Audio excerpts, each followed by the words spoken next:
আমন্ত্রণ দুপুরে বাংলাদেশে। শুরুতেই জানিয়ে দেব শিরোনামগুলো।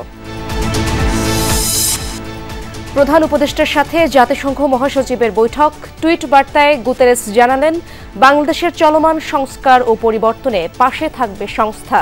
রোহিঙ্গা ক্যাম্পে ইফতার সহ নানা আনুষ্ঠানিকতা।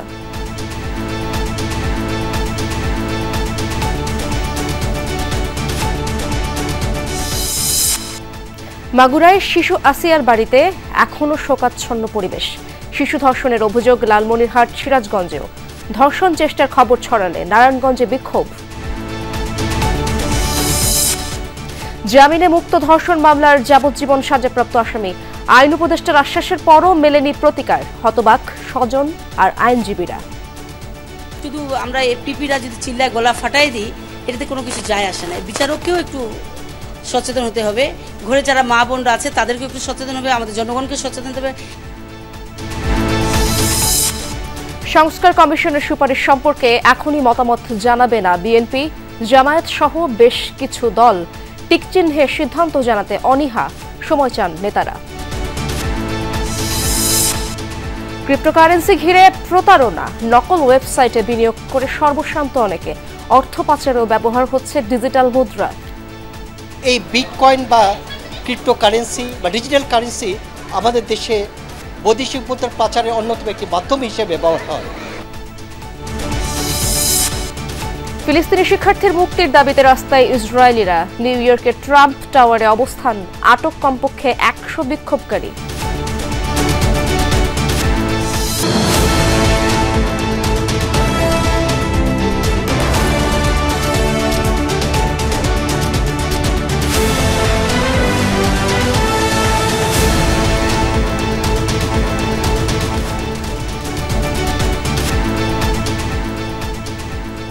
দেখছিলেন শিরোনামগুলো। এছাড়াও দেশ বিদেশের আরো খবর নিয়ে দুপুরে বাংলাদেশে আপনাদের সঙ্গে আছি আমি ইশরাত জাহান। কক্সবাজার পৌঁছেছেন জাতিসংঘ মহাসচিব অ্যান্তনিও গুতেরেস এবং প্রধান উপদেষ্টা ডক্টর মোহাম্মদ ইউনূস।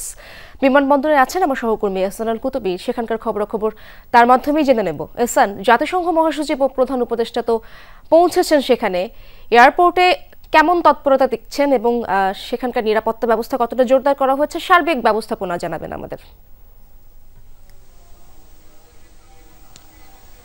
ইশরাত, তারা এসে পৌঁছেছেন এবং তাদেরকে অর্থাৎ জাতিসংঘের মহাসচিবকেই মূলত স্বাগত জানানোর জন্য আগে থেকেই এখানে দুর্যোগ ব্যবস্থাপনা মন্ত্রণালয়ের যে উপদেষ্টা ফারুক আজম, তিনি তাকে স্বাগত জানাবেন মহাসচিবকে।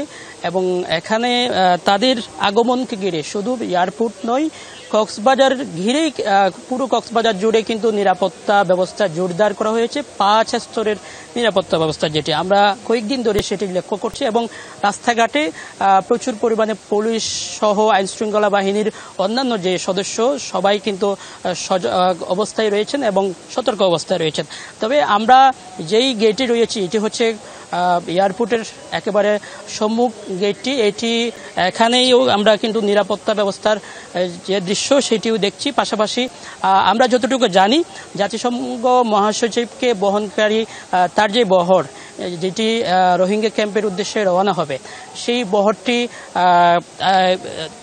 এয়ারপোর্টের দক্ষিণ পাশে যে ভিভিআইপি একটি গেট রয়েছে, সেই গেট দিয়ে তারা রোহিঙ্গা ক্যাম্পের উদ্দেশ্যে রওনা হবেন। এবং ডক্টর মোহাম্মদ ইউনূস কক্সবাজারে বেশ কিছুক্ষণ অবস্থান করবেন বলে আমরা শিডিউল অনুযায়ী যেটি জানতে পেরেছি। তিনি এখানে কক্সবাজারের যে কক্সবাজারের যে জলবায়ু উদ্বাস্তু কেন্দ্র রয়েছে, সেই উদ্বাস্তু কেন্দ্র পাশাপাশি পর্যটন সাথে সংশ্লিষ্টদের সাথে মতবিনিময়ের একটি কথা রয়েছে। পাশাপাশি তিনি কক্সবাজারের সদরে যে মডেল মসজিদ এবং সাংস্কৃতিক কেন্দ্র, সেই সাংস্কৃতিক কেন্দ্রটির উদ্বোধন করবেন। তো আমরা এই কক্সবাজারে ডক্টর মোহাম্মদ ইউনূস কিন্তু প্রধান উপদেষ্টা হিসেবে শপথ নেওয়ার পর, দায়িত্ব গ্রহণের পর প্রথম আসছেন এবং তাদের দুইজনের আগমনকে ঘিরেই কিন্তু কক্সবাজারের মানুষের অনেক আশা আকাঙ্ক্ষা অনেক কিছু রয়েছে।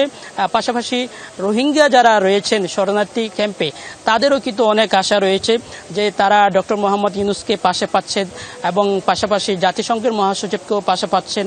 তার প্রায় 1 লাখ রোহিঙ্গার সাথে তারা ইফতার করবেন করবেন এবং রোহিঙ্গারা চেষ্টা করবেন তাদের যে মনের আকুতি, তারা যে তাদের ঘরে ফিরতে চায়,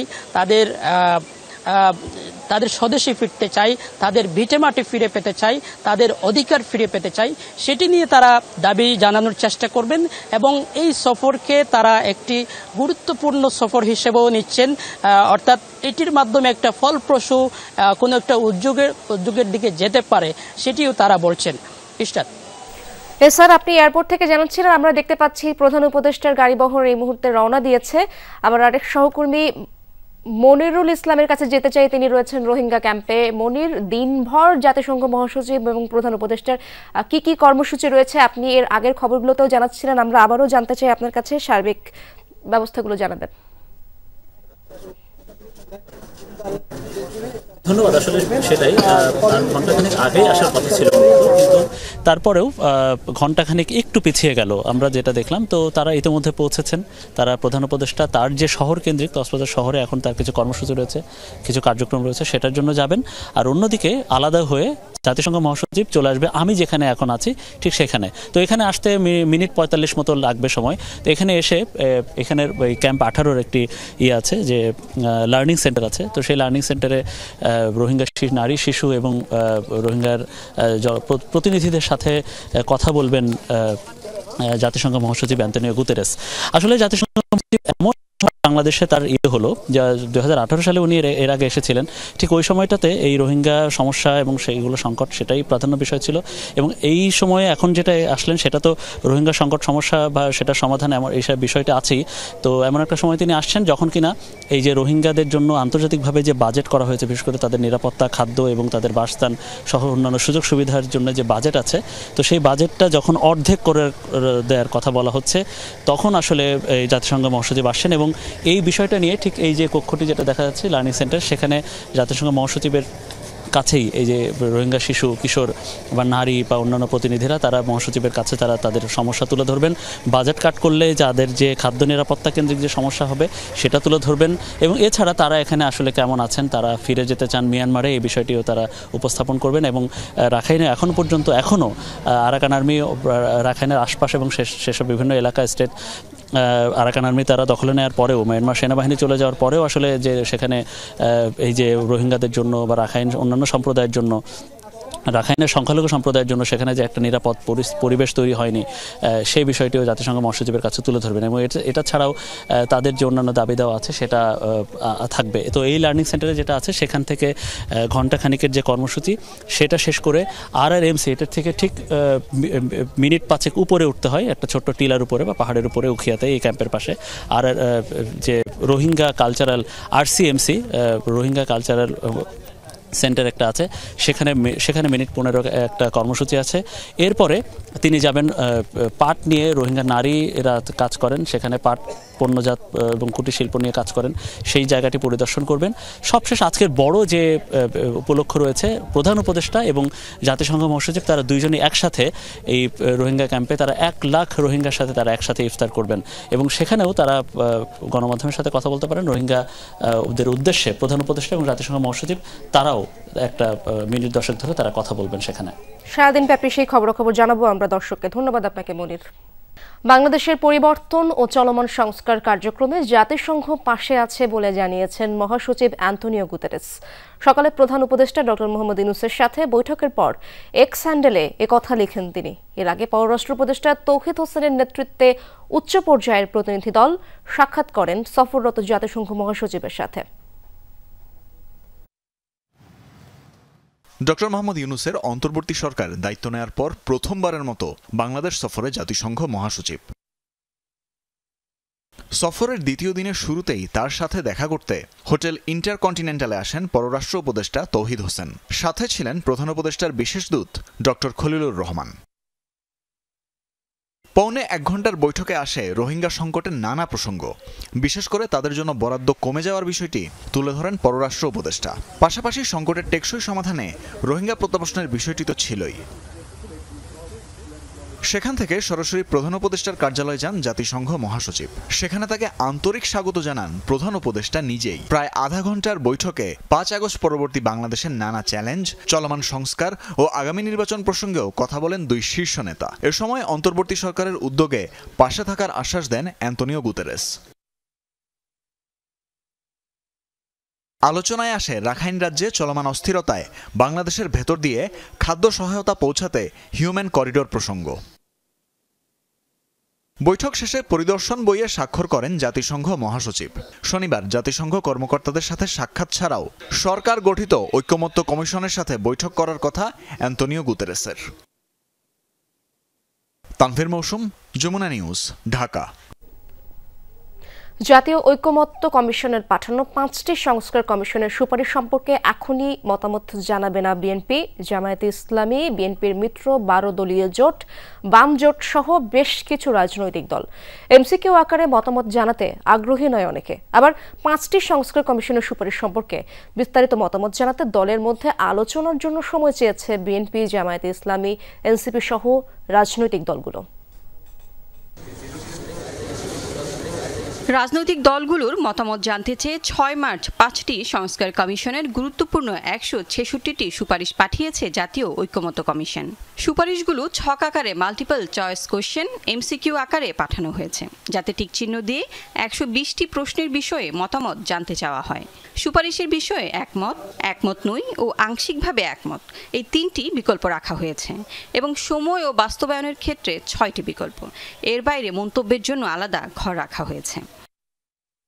এমসিকিউ পদ্ধতি অর্থাৎ টিকচিহ্ন দিয়ে মতামত জানাতে অনীহা প্রকাশ করেছে বৃহত্তর রাজনৈতিক দল বিএনপি। দলটি পুরো সংস্কার নিয়ে মতামত বিস্তারিত জানাবে কমিশনকে।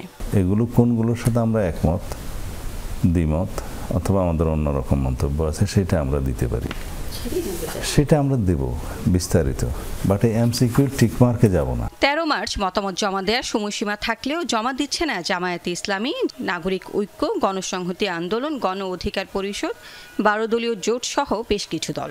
এদের কেউ কেউ ঐকমত্য কমিশনের কাছে আরও সময় চেয়েছে। দুইটা কমিটি করেছি এবং সেই কমিটির উপর ওয়ার্ক করতেছে, তো তাদের ওয়ার্ক প্রায় শেষ পর্যায়ে আছে। আজকে আমরা আমাদের যে হাইয়েস্ট বডি আছে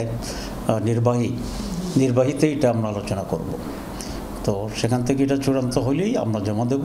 টিক মার্কের ইস্যুটা খুবই কমফোর্টেবল না। কাজটা হিউজ, ধরেন একটা কমিশনই রিপোর্ট দিয়েছে প্রায় 1,500 পৃষ্ঠার মতো, সেটা সিনপসিস তাও 250 পৃষ্ঠা, এবং সিনপসিস মানগুলো নির্যাসটা ভালো করে পড়তে হয়। কালকে মাত্র কোন রিপোর্ট ফাইনালি দিয়েছে, মানে বলেছে যে আমাদের কিছু কিছু জায়গায় কারেকশন করার দরকার ছিল, আমরা এখন দিলাম। ফলে এটা চাইলেও মানে পারিনি এত তাড়াতাড়ি আমরা। একমত নয়, আংশিক একমত, তারপর হচ্ছে এগুলো যদি একমত না হয়ে থাকে তাহলে কখন এগুলো বাস্তবায়ন করব, এই প্রসেসটা মানে এক্সিলেন্ট। তাহলে ট্রান্সপারেন্সি হচ্ছে এনশিওর হয়েছে, মানুষ জানবে যে কাদেরকে ভোট দিচ্ছে, কারা হচ্ছে কোন বিষয়ে একমত ছিল, কারা একমত ছিল না। যত তাড়াতাড়ি রাজনৈতিক দলগুলো ঐকমত্যে পৌঁছবে তত তাড়াতাড়ি জাতীয় সনদ তৈরি হবে, যার উপর ভিত্তি করে নির্বাচনী রোডম্যাপ ঘোষণা হতে পারে, জানিয়েছেন ঐকমত্য কমিশনের সদস্যরা। Lovely Bithi, Jamuna News, Dhaka. নির্যাতনের শিকার হয়ে মারা যাওয়া শিশু আসিয়ার বাড়িতে চলছে শোকের মাতম। পরিবারকে সহমর্মিতা জানাতে মাগুরার জারিয়া গ্রামে ছুটে যাচ্ছেন বিভিন্ন অঞ্চলের মানুষ। মাগুরার শিশু আসিয়ার বাড়িতে আছেন আমার সহকর্মী তাজনুর ইসলাম, সেখানকার খবরাখবর তার মাধ্যমে জেনে নিব। তাজনুর, আসামিদের বিষয়ে নতুন কোনো তথ্য পেয়েছেন কিনা এবং শিশুটির পরিবারের কি অবস্থা দেখছেন আপনি? আসামিদের বিষয়ে তথ্য পাওয়া যাবে, যেটি হচ্ছে রোববার এই মামলার যে প্রধান আসামি হিটু শেখ, তিনি তো 7 দিনের রিমান্ডে রয়েছেন। সেই রিমান্ড শেষ হওয়ার পরে পরবর্তী যে শুনানি হবে তারপরে গিয়ে মামলার অগ্রগতি জানা যাবে। তবে পরিবারের যে অবস্থা সেটি হচ্ছে এখন যেহেতু জুমার নামাজের সময়, সেই আগ মুহূর্তে আমরা দেখতে পাচ্ছি যে বিভিন্ন এলাকার মানুষজন এখানে আসছেন, একই সঙ্গে বিভিন্ন রাজনৈতিক দলের কর্মীদেরও আমরা দেখেছি সকাল থেকে আসতে। আমরা সকালবেলাতে দেখেছি যে বিএনপির কেন্দ্রীয় নেত্রী আফরোজা আব্বাস তিনি এসেছিলেন, এই শিশুটির পরিবারের খোঁজখবর নিতে। আমরা পরবর্তী সময়ে দেখলাম যে দুপুরবেলাতে জেলা জামাতে ইসলামের যে সদস্য যারা রয়েছেন তারা এই পরিবারের সঙ্গে কথা বলেছেন। সব মিলিয়ে মূল যে জায়গাটি সেটি হচ্ছে এই শোক সন্তপ্ত পরিবারকে সহমর্মিতা জানানো, একই সঙ্গে এই পরিবারের যে কোনো রকমের প্রয়োজনে বিপদে সহযোগিতার হাত বাড়িয়ে দেওয়া কিংবা সঙ্গে থাকা, সেই ব্যাপারটির কথাই কিন্তু এই যারা পরিবারটির সঙ্গে দেখা করতে আসছে, বিশেষ করে এই পরিবারে এই আসিয়ার যে মা রয়েছে এই বাড়িতে, তার সঙ্গে কথা বলে কিন্তু সেই ব্যাপারগুলো তারা বলছেন। আমরা একটু আগেও দেখলাম যে আরও বেশ দূর দূরান্ত থেকে লোকজন এসেছে, বেশ গাড়িতে করে অনেক জায়গা থেকে লোকজন আসছেন শুধুমাত্র এই যে শোক সন্তপ্ত যে পরিবার, সেই পরিবারকে সহমর্মিতা জানাতে। এক ধরনের শোকের আবহ তো রয়েছে এই বাড়িতে। একই সঙ্গে আমি কিছুক্ষণ আগে আসিয়ার মায়ের সঙ্গে কথা বলেছিলাম, তিনি যেমনটি বলেছেন যে এই যে দেশে যে বিচারের দীর্ঘসূত্রিতার যে সংস্কৃতি, সেটি থেকে বের হয়ে এসে এই নৃশংস হত্যাকাণ্ডের খুব দ্রুততার সাথে যেন বিচারটা নিশ্চিত করা যায়, সেই দাবিটি জানিয়েছে পরিবার। ধন্যবাদ আপনাকে তাজদুর। লালমনিরহাট ও সিরাজগঞ্জে 2 শিশুকে ধর্ষণ এবং নারায়ণগঞ্জে 1 শিশুকে ধর্ষণ চেষ্টার অভিযোগ উঠেছে। লালমনিরহাটের ঘটনায় অভিযুক্তকে গ্রেপ্তার করেছে পুলিশ। ধর্ষণ চেষ্টার খবর ছড়িয়ে পড়লে বিক্ষোভ হয়েছে নারায়ণগঞ্জে। এদিকে মেহেরপুরের শিশু ধর্ষণ মামলার বাদীকে ব্ল্যাকমেইল করার অভিযোগ উঠেছে জামিনে ছাড়া পাওয়া আসামির বিরুদ্ধে। এ নিয়ে হট্টগোল হয় থানায়। লালমনিরহাটের হাতিবান্ধায় বৃহস্পতিবার বিকেলে বাড়িতে একাই ছিল 7 বছর বয়সী শিশুটি। পরিবারের অভিযোগ, এই সুযোগে শিশুটিকে ধর্ষণ করে জহুরুল মোল্লা সাগর নামে এক শ্রমিক। ভুক্তভোগীর চিৎকারে তার মা এগিয়ে এলে পালিয়ে যায় অভিযুক্ত। পরে তাকে আটক করে পুলিশে দেয় স্থানীয়রা। নির্যাতনের শিকার শিশুটিকে নেওয়া হয় সদর হাসপাতালে। অভিযুক্ত সাগরসহ কয়েকজন শ্রমিক সম্প্রতি বরিশাল থেকে হাতিবান্ধায় আসে বিদ্যুতের খুঁটি স্থাপনের কাজ করতে। পরিবারের মামলায় গ্রেফতার দেখানো হয়েছে অভিযুক্তকে। চিল্লাচিল্লির পরে ওই ছেলেটাকে ধরা হয়েছে, ছেলেটাকে ভিকটিমকে আমরা প্রথমে হাতিবান্ধা উপজেলা স্বাস্থ্য কমপ্লেক্সে আমরা পাঠাই এবং সেখান থেকে আবার উন্নত চিকিৎসার জন্য লালমনিরহাট সদর হসপিটালে পাঠানো হয়েছে। নারায়ণগঞ্জের রূপগঞ্জে 7 বছরের এক শিশুকে ধর্ষণ চেষ্টার অভিযোগ উঠেছে বাড়ির পাশের এক মুদি দোকানদারের বিরুদ্ধে। স্বজনরা জানায়, বৃহস্পতিবার দোকানে মশার কয়েল কিনতে গেলে মেয়েটিকে ধর্ষণের চেষ্টা করে ইব্রাহিম। এই খবর ছড়িয়ে পড়লে অভিযুক্তকে আইনের আওতায় আনার দাবিতে বিক্ষোভ করে এলাকাবাসী। শিশুটিকে উদ্ধার করে পাঠানো হয় হাসপাতালে। বাহ্যিকভাবে শিশুটি এখন সুস্থ রয়েছে, বাট ডক্টর যেটি বলেছেন যে তারা টেস্ট করার পরে মূলত বুঝতে পারবেন আসলে কতটুকু ক্ষতি হয়েছে। আমরা আশা করছি আগামী 24 ঘন্টার মধ্যেই আমরা অপরাধীদেরকে ধরতে পারবো। সিরাজগঞ্জের রায়গঞ্জে এক শিশুকে ধর্ষণের অভিযোগ উঠেছে প্রতিবেশী কিশোরের বিরুদ্ধে। পরিবার জানায়, রোববার নির্যাতনের ঘটনা ঘটে, কিন্তু ভয়ভীতি দেখানোর কারণে শিশুটি বাড়িতে কিছু জানায়নি। পরে ভুক্তভোগী অসুস্থ হয়ে পড়লে বিষয়টি জানাজানি হয়। এ ঘটনায় বৃহস্পতিবার থানায় মামলা করে পরিবার। হাসপাতাল চিকিৎসা করে নিয়ে তারপরে সঠিক বিচার তোমাকে দিব। আমি এটা সাসপেন্ড হয়েছে আজকে, ওর বাবাকে ওই মনসুর আলী মেডিকেল থেকে এনে এদিকে মেহেরপুরে শিশু ধর্ষণ মামলায় এক আসামি জামিনে মুক্তি পাওয়ার পর মামলার বাদীকে ব্ল্যাকমেইল করছে এমন অভিযোগে বৃহস্পতিবার রাতে উত্তপ্ত হয়ে ওঠে সদর থানা এলাকা। পরিবারের অভিযোগ, মাস 6 আগে 9 বছর বয়সী শিশুটিকে ধর্ষণ করে বাইজিৎ নামে এক যুবক। ভিডিও ধারণ করা হয়। এ ঘটনায় 3 জনকে আসামি করে মামলা হয়। বাইজিৎ জামিনে ছাড়া পাওয়ার পর থেকে সেই ভিডিও ছড়িয়ে দেওয়ার ভয় দেখিয়ে ভুক্তভোগীর পরিবারের কাছ থেকে বিভিন্ন সময় টাকা দাবি করে। বিষয়টি নিয়ে বৃহস্পতিবার সন্ধ্যায় দুপক্ষ থানায় বসে।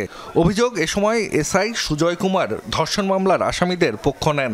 খবর পেয়ে সেখানে যায় বৈষম্য বিরোধী ছাত্র আন্দোলনের নেতাকর্মীরা। এ সময় তাদের উপর চড়াও হন সুজয়। পরে ছাত্র জনতা থানা ঘেরাও করে। আমরা জানি ধর্ষণ মামলার কোনো মীমাংসা হয় না, কিন্তু আমরা এখানে এসে দেখি এসআই সাহেব ধর্ষককে নিয়ে মীমাংসায় বসেছে। আমরা জানি আইন অনুযায়ী এটা হয় না। পরিস্থিতি নিয়ন্ত্রণে ঘটনাস্থলে যান পুলিশ সুপার। পরে প্রত্যাহার করা হয় 2 পুলিশ সদস্যকে, গ্রেফতার করা হয় 2 জনকে। যে পুলিশ সদস্যের বিরুদ্ধে কমপ্লেইন ছিল সেই পুলিশ থানায় সংযুক্ত, তাকে আপনারা মেহেরপুরে আর কাজে কর্মরত দেখতে পাবেন না। দর্শকের বাবা সহ যারা রেসপন্সিবল, যাদেরকে আপনারা অ্যারেস্ট করতে বলছিলেন জামিনে মুক্ত, তাদেরকে রি অ্যারেস্ট করার জন্য আমাদের টিম বাইরে আছে। পুলিশ সুপারের আশ্বাসে গভীর রাতে থানা থেকে সরে যায় ছাত্র জনতা। জাহিদ হাসান, যমুনা নিউজ। দেশ জুড়ে একদিকে ধর্ষণ নির্যাতনের বিরুদ্ধে সোচ্চার আওয়াজ উঠছে, অন্যদিকে দিনাজপুরে যাবজ্জীবন সাজাপ্রাপ্ত এক শিশু ধর্ষক বেরিয়ে গেছে জামিনে। এ নিয়ে ক্ষোভ ও শঙ্কার কথা জানিয়েছে শিশুটির পরিবার। ধর্ষক সাইফুলের জামিন বাতিলের কথা জানালেও এ সংক্রান্ত কোনো নথি হাতে পাননি বলে জানান দিনাজপুরের সংশ্লিষ্ট আদালতের পিপি ও পুলিশ। দিনাজপুর থেকে আরও জানাচ্ছেন রিয়াজ রায়হান, ছবি তুলেছেন রাকিবুল ইসলাম।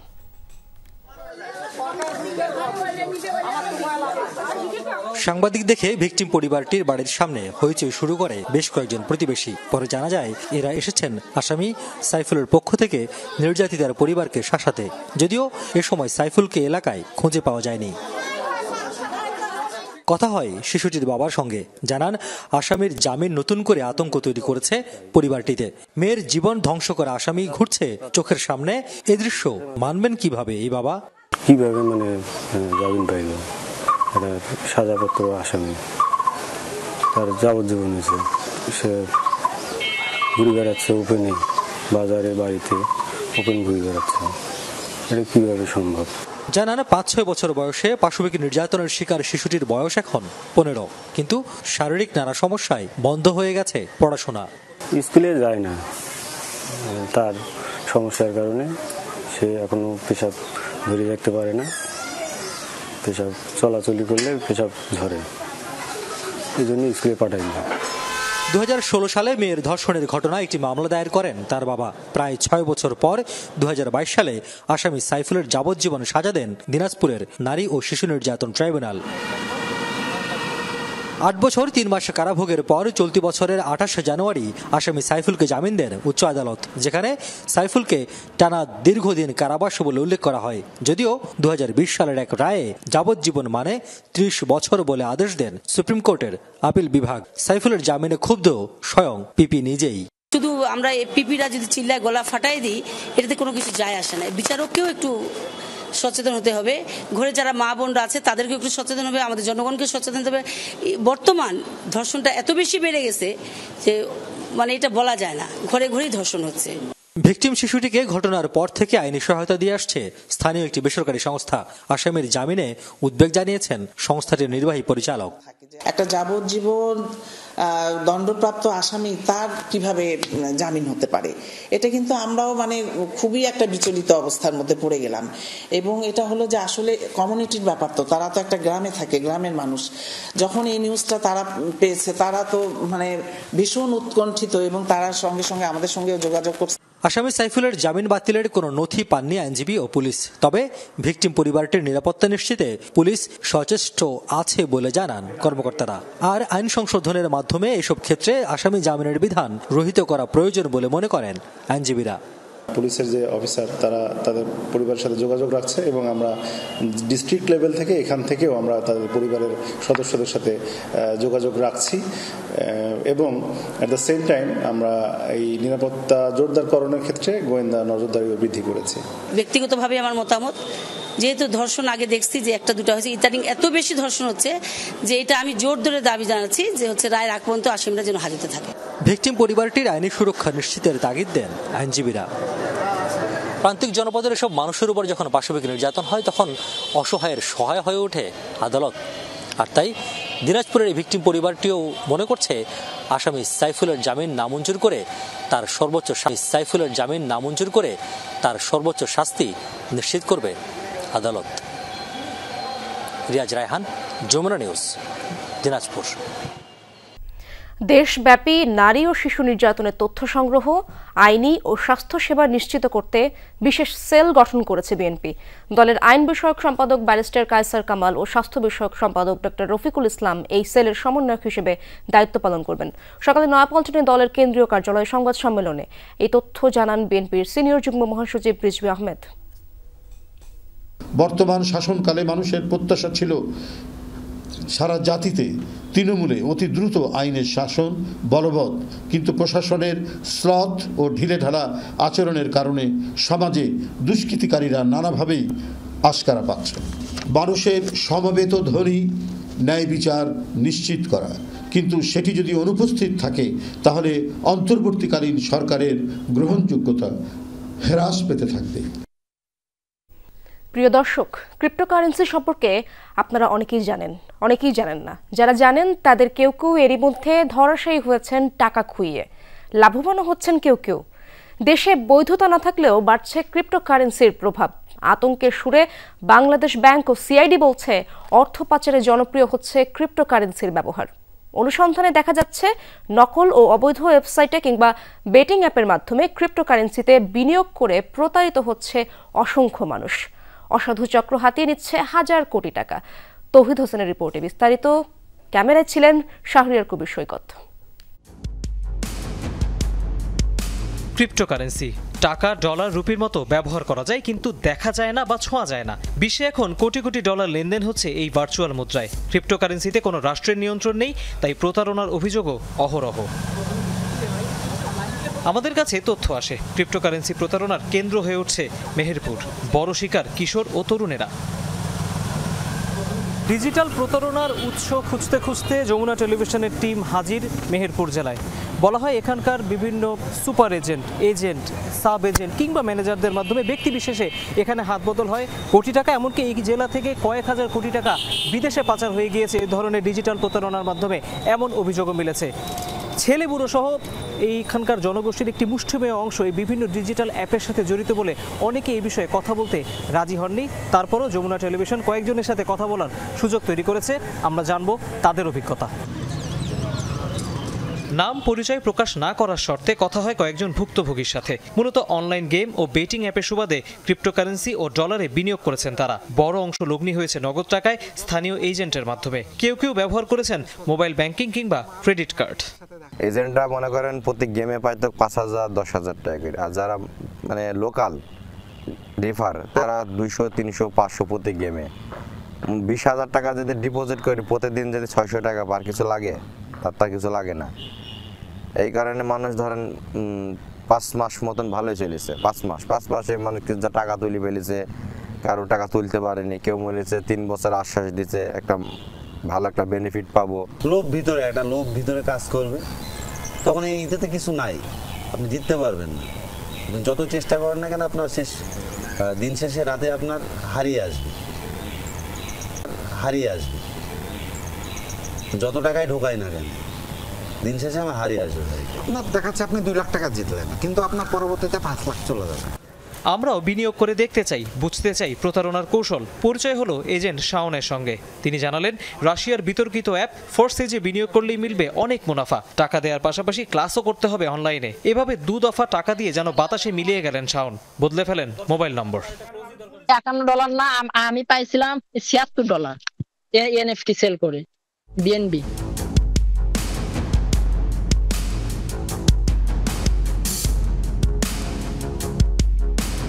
তবুও অনলাইনে সরব ছিলেন শাওন। বিশেষ সূত্র ধরে জানা যায় বগুড়ায় আছেন তিনি। অনেক জটিলতা পেরিয়ে দেখা মিলল তার। আপনাকে আমি টাকা পাঠিয়েছিলাম ক্রিপ্টোকারেন্সি ডলার কেনার জন্য, আপনি চিনতে পারছেন? আপনি জুম মিটিং এ বেশ কয়েকবার কথা বলেছিলেন। মানে কোন গ্রুপের নামটা কি? ফরচেজ। শাওন আরও জানালেন তিনি নিজেও প্রতারণার শিকার, তাই টাকা দিয়ে যোগাযোগ রাখেননি আমাদের মতো আরো অনেকের সাথে। আপনার মনে হয় ব্লক করে দিয়েছিলাম, তখন আমার নিজের কাছে অনেক খারাপ লাগছিল। তারপর থেকে আমি টোটালি ওই কাজটাই বন্ধ করে দিই। এর আগে আমাদের কাছ থেকে যদি শেষ হয়ে থাকে, এর আগে কতজনের কাছ থেকে? এর আগে কতজনের কাছ থেকে না, এর মানে ওইভাবে তো নেই না। এর আগে 2টা মেয়ে কাজ করছিল, বাট তারা ইনভাইট করে তাদের যে $12 তারা খুলছিল $12 দিয়ে। আমি নিজেও এখানে প্রতারিত হয়েছি, বাট তাদের সঙ্গে যে ঝগড়া হয়েছে, আপনার যদি বিশ্বাস নয়, এই যে হাসান নামে একটা ছেলে ছিল যিনি ওই গ্রুপের মেয়ে নিয়ে তার সঙ্গে পর্যন্ত ঝগড়া করে ওই গ্রুপ থেকে বের হয়ে গেছে। কেন্দ্রীয় ব্যাংক বলছে ক্রিপ্টোকারেন্সি ব্যবহার করে অর্থ পাচারের প্রবণতা বাড়ছে, তাই সহসা বৈধ করা যাচ্ছে না এই ডিজিটাল মুদ্রা। আরও ভয়াবহ তথ্য দিল সিআইডি। বাংলাদেশ ব্যাংক দেখেছে যে এই বিটকয়েন বা ক্রিপ্টোকারেন্সি বা ডিজিটাল কারেন্সি আমাদের দেশে বৈদেশিক মুদ্রার পাচারের অন্যতম একটি মাধ্যম হিসেবে ব্যবহার হয়। অতএব যেহেতু এই পাচার কাজ আমাদের কাছে একটা ঘৃণিত, অতএব এই পাচার কার্যকে যদি আমরা প্রতিহত করতে চাই, তবে আপাতত এই ক্রিপ্টোকারেন্সি বা বিটকয়েনের বৈধতা দানের কোনো সুযোগ আমাদের দেশে নেই। বাইন্যান্সে প্রায় $80,000 per day without any kind of proof of documentation আপনি যে কোনো জায়গায় ট্রান্সফার করতে পারবেন, যার জন্য আপনাকে কোনো পেও দেওয়া লাগছে না, কোনো ফিও পরিশোধ করা লাগছে না। পরিসংখ্যান বলছে ক্রিপ্টোকারেন্সি ব্যবহারে এখন বাংলাদেশের অবস্থান বিশ্বে 35তম। তৌহিদ হোসেন, যমুনা নিউজ, ঢাকা। ফিলিস্তিনি শিক্ষার্থী মাহমুদ খলিলের গ্রেপ্তার ঘিরে নজিরবিহীন উত্তেজনা ছড়ালো যুক্তরাষ্ট্রে। কলম্বিয়া বিশ্ববিদ্যালয়ের ওই শিক্ষার্থীর মুক্তির দাবিতে এবার ইহুদিদের নেতৃত্বে নিউ ইয়র্কের ট্রাম্প টাওয়ারের দখল নিল বিক্ষোভকারীরা। নিরাপত্তা বাহিনীর সদস্যদের সাথে হাতাহাতি ধস্তাধস্তিতে ব্যাপক উত্তপ্ত হয়ে ওঠে পরিস্থিতি। আটক করা হয় প্রায় 100 বিক্ষোভকারীকে। গেল বছর যুক্তরাষ্ট্রে ছড়িয়ে পড়া ইসরায়েল বিরোধী ছাত্র আন্দোলনের অন্যতম সমন্বয়ক ছিলেন ফিলিস্তিনি শরণার্থী শিবিরে বেড়ে ওঠা মাহমুদ খলিল। কলাম্বিয়া বিশ্ববিদ্যালয়ে বিক্ষোভের জেরে শনিবার সে গ্রেফতার হয়। এ ঘটনায় 10 মাস পর আবার উত্তাল নিউ ইয়র্ক। বৃহস্পতিবার সকাল থেকে ম্যানহাটনে অবস্থিত ট্রাম্প টাওয়ারের কাছে জড়ো হতে থাকেন বিক্ষোভকারীরা। ইহুদিদের সংগঠন জিউইশ ভয়েস ফর পিসের ডাকে সাড়া দিয়ে আন্দোলনে অংশ নেন কয়েকশো মানুষ। দুপুরের পর থেকেই বিগড়ে যায় পরিস্থিতি। ট্রাম্প টাওয়ারের ভেতরে প্রবেশের চেষ্টা করেন বিক্ষোভকারীরা। নিরাপত্তা কর্মীরা বাধা দিলে হাতাহাতি ধস্তাধস্তি হয়। আহত হন বেশ কয়েকজন, ঘটে ধরপাকড়ও। তবুও ভেতরে ঢোকে বিক্ষুব্ধ জনতা। মাহমুদ খলিলের গ্রেফতারের বিরুদ্ধে 3 শতাধিক ইহুদি জড়ো হয়েছেন। ট্রাম্প সরকারের গণতন্ত্র রক্ষার নামে যা করছে তার বিরুদ্ধে মত প্রকাশের স্বাধীনতা আছে আমাদের। মাহমুদের সাথে যা ঘটেছে তা কখনোই হওয়া উচিত ছিল না। আমরা অন্য কারোর সাথে তা ঘটতে দেব না। 1 ঘন্টারও বেশি সময় ট্রাম্প টাওয়ারের নিচতলা দখলে রাখে বিক্ষোভকারীরা। পরে নিরাপত্তা কর্মীদের তৎপরতায় ছত্রভঙ্গ করে দেয়া হয় আন্দোলনকারীদের। এদিকে ফিলিস্তিনি শিক্ষার্থী মাহমুদ খলিলের গ্রেফতারকে অযৌক্তিক এবং বেআইনি আখ্যা দিয়েছেন তার আইনজীবী। এটা অপ্রত্যাশিত। মাহমুদের গ্রিন কার্ড প্রত্যাহার এবং তাকে প্রত্যাবাসনের জন্য সরকার যে ব্যাখ্যা দিচ্ছে তা সম্পূর্ণ ভিত্তিহীন এবং অস্পষ্ট। তিনি যুক্তরাষ্ট্রের একজন বৈধ বাসিন্দা, একজন আমেরিকান। এটা প্রতিশোধের একটা রূপ মাত্র। এর আগে মাহমুদ খলিলের গ্রিন কার্ড বাতিল করে যুক্তরাষ্ট্র। দেয়া হয় দেশে ফেরত পাঠানোর হুঁশিয়ারিও। অনিক রহমান, যমুনা নিউজ।